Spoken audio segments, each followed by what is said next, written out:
Bersama saya Azlin Arif dalam rentasan berita edisi 799. Antara paparan utama. Apabila RUU 355 disimpan dalam poket Doraemon Pass. Anwar Musa tampil buat pendedahan. Ratib Kerajaan Perikatan Nasional paling singkat bakal kedengaran.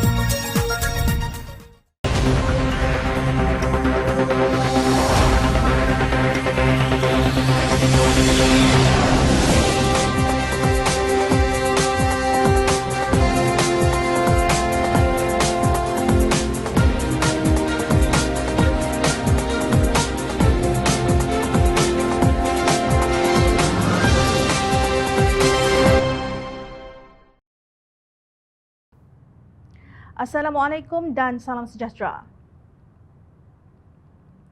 Semalam viral di media sosial, seorang individu bertudung labuh tertangkap di kamera. Sampah dicampak melalui atas jambatan ke sungai.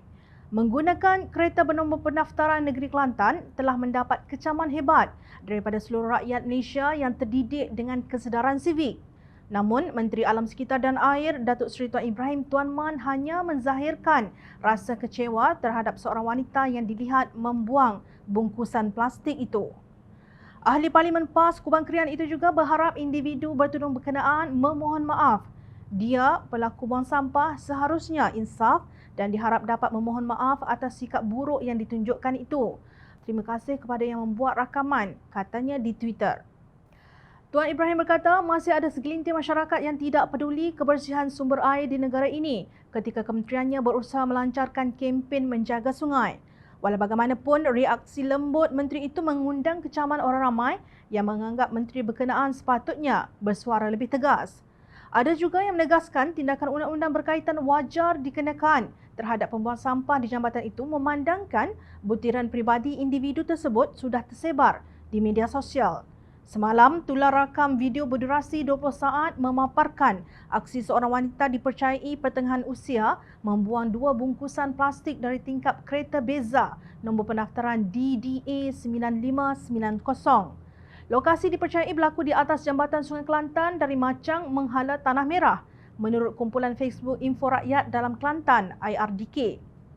Harap pihak berkuasa ambil tindakan pada si tangan jahat ini, kata IRDK.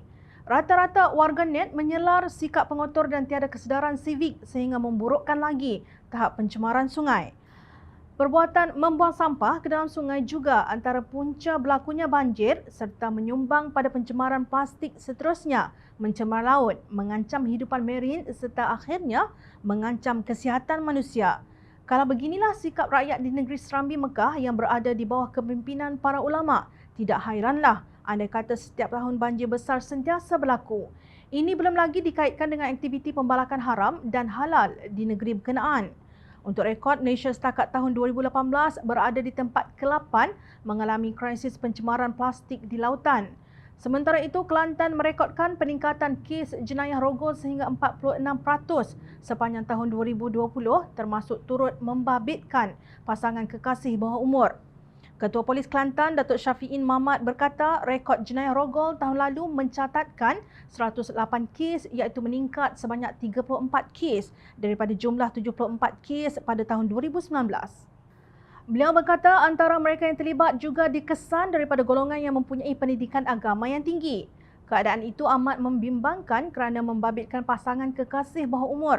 Malahan terdapat juga kes melibatkan ahli keluarga sendiri yang melakukan perbuatan itu secara diam-diam. Tidak terkecuali golongan yang mempunyai pendidikan agama tinggi namun turut melakukan perbuatan terkutuk itu, katanya semalam di Petik Sinar Harian. Mengulas lanjut, Syafiin berkata hasil siasatan pihaknya mendapati remaja yang terlibat dengan jenayah itu bukan dari kalangan yang mengalami desakan hidup. Sebaliknya, jelas beliau kebanyakan mereka menjalani hidup bersama ahli keluarga secara sederhana. Dalam perkembangan berkaitan, statistik jenayah indeks bagi Kelantan sepanjang tempoh Januari hingga Disember tahun lalu direkodkan sebanyak 2,534 berbanding tahun sebelumnya 3,546 kes. Kes rogol termasuk golongan orang agama di Kelantan naik 46%. Rasanya kalau sekiranya PAS yang sebelum ini yang melalak kononnya melaksanakan hudud di negeri berkenaan, pasti semua ini dapat dikurangkan, malah mungkin dihapuskan sama sekali. Tetapi sayang, dah jadi sebahagian daripada kerajaan persekutuan sekalipun, RUU 355 tetap dalam poket Doraemon PAS. Nampaknya bila nak PRU barulah dikeluarkan kembali. Buat PAS seeloknya muhasabah diri dengan ujian Allah. Banjir besar, isu air karat, dadah, kes sumbang mahram, rogol golongan agama dan pelbagai kejadian yang memalukan ini. Nampaknya kepimpinan UMNO semakin berantakan. Retak hanya menanti belah. Pelbagai kenyataan dikeluarkan oleh pelbagai pihak demi membuktikan siapa yang benar dan siapa yang salah. Menggemparkan selepas dipecat sebagai Setiausaha Agung Barisan Nasional, Tan Sri Anwar Musa hari ini tampil membuat pendedahan. Ahli Parlimen Ketereh itu mendedahkan surat sokongan yang ditandatangani oleh pemimpin tertinggi UMNO kepada Presiden PKR, Datuk Seri Anwar Ibrahim. Menurut Anwar, ini merupakan pertama kali surat bertarikh 11 Oktober itu didedahkan kerana beliau tidak bersetuju dengan pendirian menyokong ketua pembangkang tersebut. Beliau juga berkata antara isi kandungan surat sokongan yang dihantar kepada Yang di-Pertuan Agong itu ialah untuk menjatuhkan Kerajaan Perikatan Nasional. Saya tahu semua sekali dan surat ini saya sudah semak dengan banyak pihak dan surat ini adalah tulen. Dalam surat ini antara perkara-perkara yang disebut ialah menjatuhkan kerajaan yang ada sekarang, menukar Perdana Menteri dan menjanjikan kesetiaan kepada Anwar Ibrahim, dedahnya. Beliau berkata demikian pada sidang media khas berikutan pengguguran jawatannya sebagai Setiausaha Agung BN. Anwar Musa menolak pendirian Ahmad Zahid menyokong Anwar Ibrahim. Menurutnya, tindakan diambil Presiden UMNO, Datuk Seri Dr. Ahmad Zahid Hamidi itu merupakan percubaan dan perundingan yang melibatkan DAP dalam apa yang dipanggil penjajaran baharu politik. Percubaan menggugat kestabilan kerajaan PN berkali-kali yang menyebabkan terjejasnya hubungan baik terutamanya antara UMNO, PAS dan Bersatu yang merupakan parti teras yang telah mewujudkan perpaduan Melayu dan Islam di negara ini. Jelasnya lagi. Sejak Oktober tahun lalu, tular surat menggunakan kepala surah UMNO yang didakwa ditulis oleh Ahmad Zahid kepada Yang di-Pertuan Agong. Kandungan surat bertarikh 11 Oktober lalu itu mendakwa Ahli Dewan Rakyat UMNO memberikan sokongan kepada Anwar sebagai calon Perdana Menteri ke-9. Walau bagaimanapun, beberapa ahli Parlimen UMNO tampil menafikan sokongan untuk Anwar menjadi Perdana Menteri. Mereka juga menolak sebarang penggabungan politik UMNO dengan DAP. Antaranya Ahli Parlimen Sembrong, Datuk Seri Hishamuddin Hussein dan Ahli Parlimen Rembau, Khairi Jamaluddin. Anwar sebelum ini menegaskan pendiriannya tidak berganjak daripada keputusan Majlis Kerja Tertinggi MKT UMNO bahawa no DAP, no Anwar. Beliau menolak UMNO untuk menyokong Anwar dan DAP kerana mahukan UMNO memimpin muafakat Parti Melayu dan Islam serta menolak perpecahan ummah. Pada 12 Disember lalu, Anwar memberitahu wujud usaha mendapatkan akuan bersumpah SD dengan pujuk rayu berterusan untuk menyokong Anwar. Dalam masa sama, katanya punca kemarahan kepada kerajaan cuba direka serta nama istana dan kerabat turut diguna dalam cubaan untuk membawa parti menyokong Anwar Ibrahim dan DAP. Tentu rakyat semua tahu Zahid sedang berdepan 47 pertuduhan dengan 12 daripadanya melibatkan pecah amanah, 8 pertuduhan rasuah dan 27 membabitkan pengubahan wang haram melibatkan wang puluhan juta ringgit milik Yayasan Al-Kalbudi. Agak pelik dan sangat janggal apabila terdengar desas-desus yang kononnya Zahid berhasrat untuk bekerjasama dengan PKR atau lebih mudah disebut sebagai pembangkang dalam pembentukan kerajaan baharu. Paling janggal apabila Zahid sanggup bekerjasama dengan DAP yang dianggap sebagai musuh utama UMNO. Ia kelihatan lebih menjurus untuk menyelamatkan beliau daripada 47 pertuduhan itu. Ini kerana dalam gabungan Perikatan Nasional sebagai kerajaan, Zahid tidak diberikan sebarang jawatan eksekutif dalam sistem pentadbiran negara. Perlu diingat bahawa pembangkang yang dianggotai oleh beberapa parti komponen seperti Amanah terus bertegas untuk tidak akan bekerjasama dengan UMNO yang terpalit dengan pelbagai kes rasuah dan kleptokrasi. Itu satu fakta prinsip dan pendirian. Nampaknya semakin menarik senario politik akan menjelma dengan pelbagai watak dan motif demi mengekalkan kuasa serta merebut kuasa. Apabila Kerajaan Perikatan Nasional ditubuhkan pada penghujung bulan Februari tahun 2020, gegak gempita seluruh negara yang bergembira dengan langkah penubuhan kerajaan yang dilabel mewakili komuniti Melayu Islam. Al-maklumlah, langkah Sheraton yang dibuat sebelum itu pun kononnya bermatlamat untuk menyelamatkan Malaysia, khususnya bangsa Melayu dan Islam.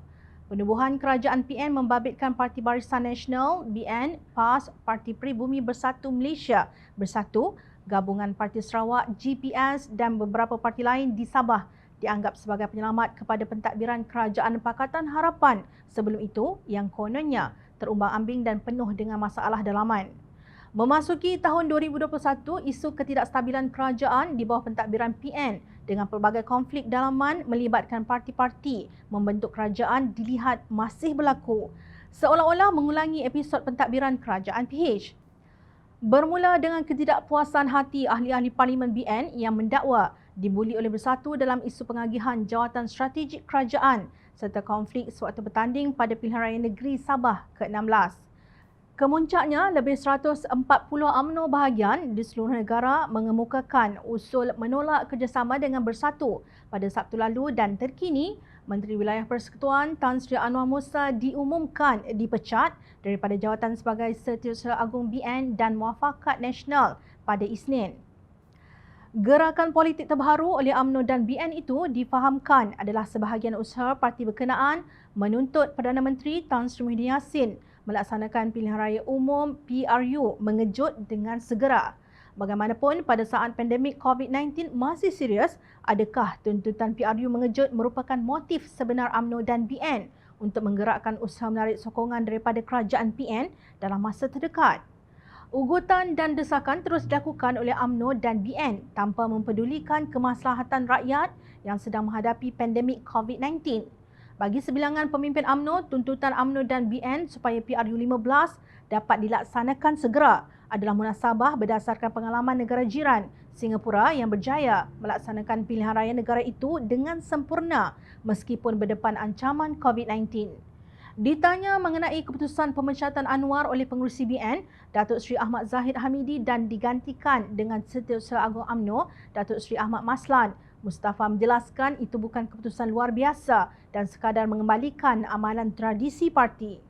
Langkah politik terkini UMNO dan BN bagaimanapun ditafsirkan penganalisis politik veteran Profesor Emeritus Datuk Dr. Zainal Kling sebagai cubaan ke arah menjayakan kerjasama politik dengan Anwar dan DAP sebagaimana digembar-gembur selama ini.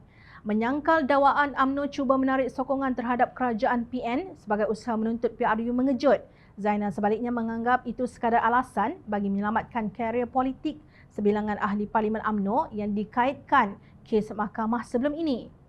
Bagi saya, ini satu gerakan politik yang tidak munasabah pada saat negara berdepan 3 masalah besar iaitu ancaman COVID-19, masalah ekonomi dan ketidakstabilan politik pada saat orang Melayu meletakkan harapan tinggi kepada kerajaan Muhyiddin.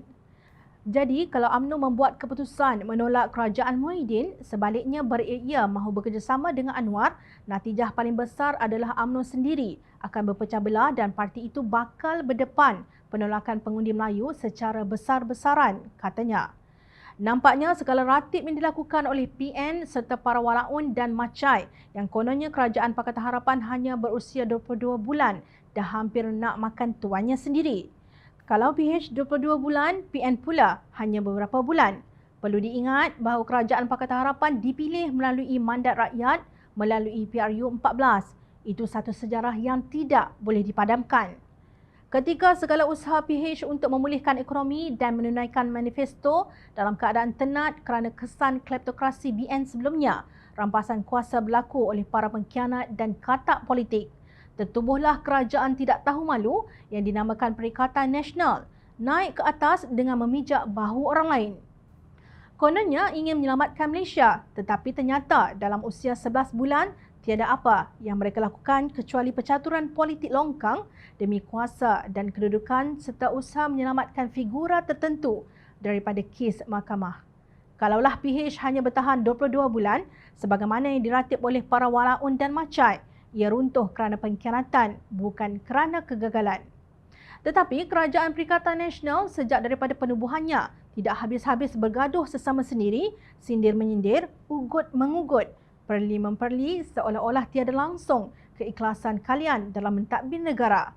Sama-sama kita tunggu dan lihat berapa lama bertahannya Kerajaan Perikatan Nasional kesayangan Walaun dan Macai ini.